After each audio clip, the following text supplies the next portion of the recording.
during this pandemic, health studies show the disruption to normal life has caused increased anxiety and depression. Staying home and social distancing, well, it can be lonely and isolating. It's especially hard for people who thrive on social connection. Joining us again this morning is Dr. Melanie Ross-Mills. She's a therapist here in Dallas and truly focuses on relationships. Thanks for joining us again. Thank you for having me. Of course, it is no surprise that we're all kind of feeling some sort of quarantine fatigue. How do we continue to bond and connect? Absolutely. We are all feeling quarantine fatigued, and we've got to make an effort, especially if we're naturally introverted, where we're used to our friends, the extroverts, making our fun plans. If we are not making an effort, you guys, we are not actually fulfilling innate needs that we have to connect and bond. So I highly recommend making an effort, even if you don't feel like it, because you need it, your body needs it, your mind needs it, your heart needs it. Dr. Melanie, you've got quite a few people watching you earlier in the show, and I've got some questions for you. Here's one from Suzanne in Prosper. She says, what do I say to friends and family members who are hosting parties and they want to meet up? I don't want to hurt their feelings, but I just don't feel safe. I guess during this pandemic. Great question. Yes, that's a great question. And often, or many of us are feeling like that oftentimes these days. And so I think first and foremost, we ask them to understand that we are all processing this in our own unique way. But secondly, I encourage her to actually make an effort in the way that she can where she does feel safe. So maybe that's FaceTiming before they start their dinner and she shares a glass of wine with her friends in the way that she feels safe. So I highly recommend making an effort, but also asking them to understand that you need to keep your distance right now. Right. Great answer. All right, here's another one. This is kind of a fun one. How can I continue to date during this pandemic?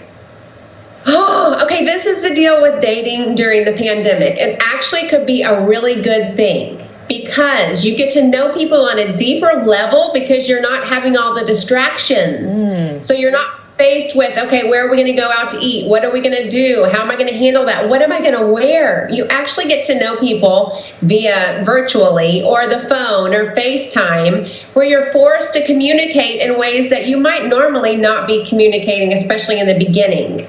So also be open to blind dates. Best time to do blind dating ever. So I highly recommend telling everybody, okay, I'm open, I'm ready, I want to date. Get to know as many people as you can virtually, and you literally can get to know them better, I feel like, than maybe that way. Blind dating virtually, you're onto something. That's a good one. All right. Yeah, I am. Here's another question for you, Dr. Mills. This is from Leanne out in Forney. She says, my family shames me for going out and hanging out with friends during this pandemic. Okay, I think many of us can relate to this because everyone's handling it in their own unique ways. So I highly recommend in this situation, less is more. So you don't have to let your family know that you went to the grocery store without your mask on, which you need to wear your mask. But I'm not lecturing, I'm just saying. So less is more, but also respect where they're coming from. And so if they're not feeling safe because you're taking more risks, don't put yourself in that situation. Once again, let them know that you do love them and that you're thinking about them, but respect where they're coming from. Don't put them in harm's way, even if you might not understand it or agree. I agree with that. Back to our discussion on pandemic relationships, something that you really stand for is just self-examining ourselves.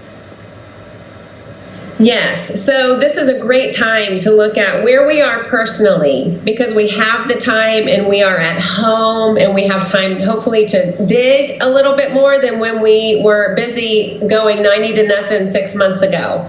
So I highly recommend checking in with yourself. What am I feeling? How am I adjusting? What am I wrestling with? And also the gratitude piece. What am I thankful for?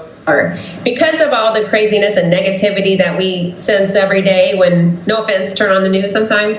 So look at where you are, what's going on, and then what are you thankful for? Where are the blessings in your life? Where can you find the gratitude? Because there's a lot of good going on as well. You're right. I have to continue to do that every day. Dr. Melanie, before we go, how can people connect with you?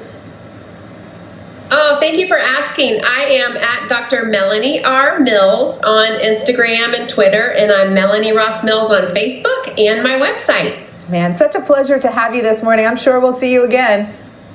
Yes, thank you for having me. Of course. Y'all are amazing. Of course. We'll be right back after this break.